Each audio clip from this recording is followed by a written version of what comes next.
monsters out there. It is I, Stuart, here once again to give you guys another Kamen Rider Saber review. This time we are going to be talking, of course, about Kamen Rider Saber episode 29. And if you guys joined me last week, you'll know that last week was a clip show episode, and therefore I didn't really have that much to say about it, honestly. So my review was decently short, but this time we are back in the rhythm of things. The story continues. So the first thing we get between Rintaro and May, I have to say, was really excellent, really well done. It felt very similar to a scene that we got between the two of them a couple episodes ago, but here it's finally Rintaro making his decision, knowing who it is that he wants to fight for, knowing that he now wants to basically leave the Sword of Logos to fight alongside with Touma, knowing that Touma is currently the one fighting on the correct side of history in a sense. And he finally has come to the conclusion that they are correct, that there is, without a doubt, a traitor within the Sword of Logos. But before he decides to fully be on board with Touma, he says that he has one more task that he has to complete on his own. We then cut back to our main villains, our main villains, not to be confused with the other villains that we have in the show, essentially the actual traitors within the Sword of Logos, Master Logos himself, and we get introduced to his new henchman who we saw in the previous episode, but we didn't really get that much about him. But now we do know that this guy is actually Rika's brother, but he also seems to be just as evil as she is, and then same with Master Logos, and they both seem to be willing to basically just do whatever it is that Master Logos asks them to do.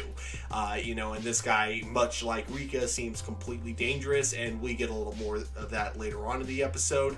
But yeah, we'll get back to him in just a moment. But let's cut back to the main writers of the series, because we cut back to the North Pole base, where Touma and the other writers express a lot of excitement about Rintaro coming back, understandably. However, once Mai reveals that he has one more task that he has to complete, they immediately jump to the conclusion that he is going to try to seek out the traitor within the Sword of Logos, and with them kind of realizing it might go deeper than he realizes, they think that it's best that they go in after him in order to save him. The only issue with that is that currently all the doors within the South Pole base are sealed to every single writer that is currently working with Touma, so they have absolutely no way in, except for Yuri, that is, because if we call back to a couple episodes ago, Tassel was actually able to go into the South Pole base in order to speak with Master Logos himself, and I guess in doing so he left a trail that was easy for Yuri to follow, but he's only able to take one person with him, and of course the person who volunteers to go is Touma himself.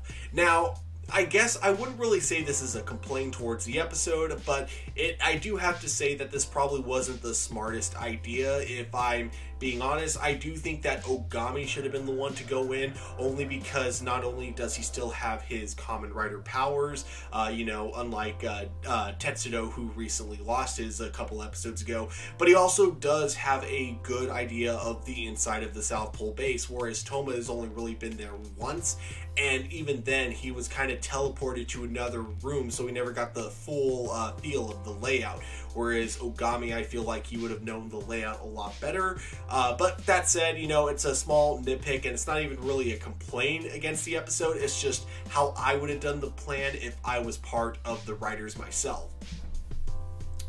We then cut back to Rintaro, and we see that his number one suspect is, of course, Rika, who, how can she even just be a suspect? At this point, you have to know she is definitely at least one of the traitors. But of course, he does some investigating on his own as he follows her into a hallway where she walks inside using, again, one of those portals. And he listens in the other side of the wall using one of his Wonder Ride books, which is something I didn't know you could do. But I guess he has a very specific Wonder Ride book that allows him to listen in, and I don't think that specific book has been established in the series before. As far as I know, this is the first time we're hearing about it.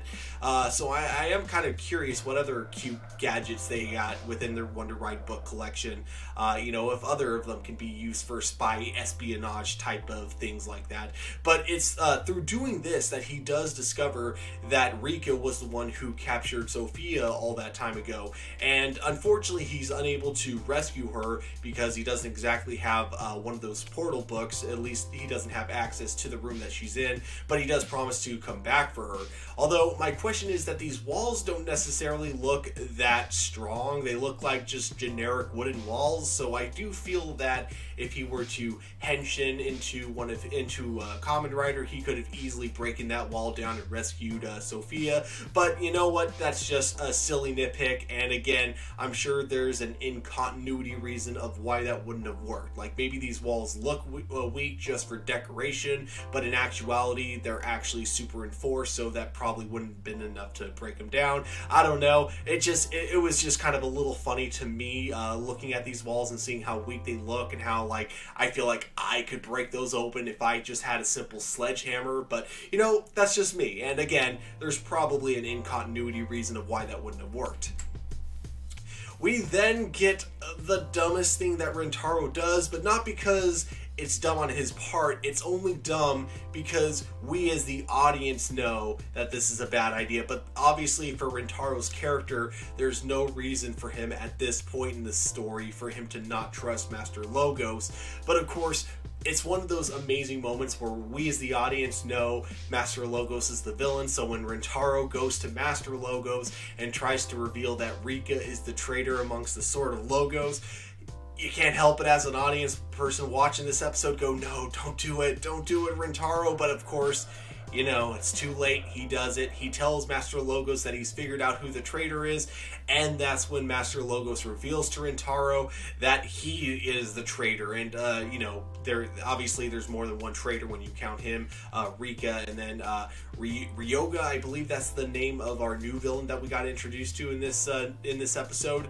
But yeah, it's unfortunate. Rintaro, you know, you can just tell he's absolutely devastated to fight this out, and he does try to confront him, but of course he's immediately cut off by Ryoga, and of course the two of them brawl it out in another room. We see that he has this ability to teleport, very similar to kind of instant transmission from Dragon Ball Z with Goku's you know, technique, but this one also has the ability to teleport his opponents too. So he can not only teleport himself in order to dodge an attack, but when he wants to strike on an opponent, he doesn't even just have to teleport to his opponent. He can teleport his opponent to a specific destination and then strike his opponent while he's in that destination. So it's a pretty OP attack, and you know, between him being able to teleport not only himself but the people that he fights against, and between Rika's ability of essentially making herself intangible, I am very curious on how epic a fight with the two of them working together will be. Like some of the cool double teams you might be getting with the two of them fighting side by side, especially with them being siblings, and I hope we get that sometime in a future episode. But yeah, we see alone just him, he's able to absolutely tear apart Rintaro, and while Touma comes in and he's able to hold his own for a little bit, eventually he's a villain, so he resorts to real dirty tactics and essentially threatens Rintaro's life if Touma doesn't give up his Wonder Ride book and his sword as well. And of course, Touma's willing to do so for Rintaro, but we get this amazing performance from Rintaro when he just, you know, really goes off about how upset he is to really find out the truth about the Sword of Logos. How not only was there a traitor, but the organization itself was what was corrupt. It wasn't just the fact that there was one traitor within the Sword of Logos that was screwing things up. It was the fact that you had Master Logos himself was the one who was like the one corrupting the Sword of Logos, and he was almost willing to just give up on the whole thing after finding it out, like ready to just tear it all down. But you get this amazing moment with Touma, like telling him that no, you know, just because the Sword of Logos heroes have fallen, that doesn't mean it can't be rebuilt. And together, the two of, you know, us along with the other writers can rebuild it. And the acting from both Touma's actor and Rintaro's actor in this scene is just absolutely amazing. And of course, Touma is willing to give up his weapons, but not without a fight, of course. As soon as Rintaro is in a safe distance, they try to gather it up using Yuri, with a little help from Yuri, with him being able to do a solar flare type attack, where he's able to shine a lot of light into the enemy, blinding him very briefly, giving them the opportunity that they need to escape. But unfortunately, not before Touma gets severely injured when he gets sliced in the back. But they are luckily able to escape safely, but Touma's injuries are going to take a little while to heal, it seems, so we may not actually see him in action in the next episode. We do get a scene where Sophia is finally rescued after being imprisoned by the Sword of Logos for so long, and she's actually rescued by Kento, which, you know, makes sense to me, because even though Kento isn't necessarily fighting alongside with the main writers, he's not exactly fighting with the Sword of Logos either. I mean, he has his own goals. His goal is to save the world, and it's not like keeping Sophia captured is going to help him achieve that goal. So it makes total sense that he'd want to help release her. The scene does try to kind of I can't think of the term. It tries to mislead us by making us think that maybe he's there to harm her, because you have this weird, worried look on her face, but I feel like no one was really fooled by this. I feel like everyone kind of knew, even though Kento isn't necessarily the good guy currently, he's not a villain, so there was no way he was ever going to harm her or anything like that. We get a final scene where the writers are kind of worried because, you know, they've infiltrated the South Pole base, but now their barrier is back up. However, there's nothing to really protect the North Pole base because they don't exactly have a barrier. But with Sophia finally being free, she assures them that she was able to restore the barrier for the North Pole base, which means that they are no longer defenseless against the writers from the Sword of Logos.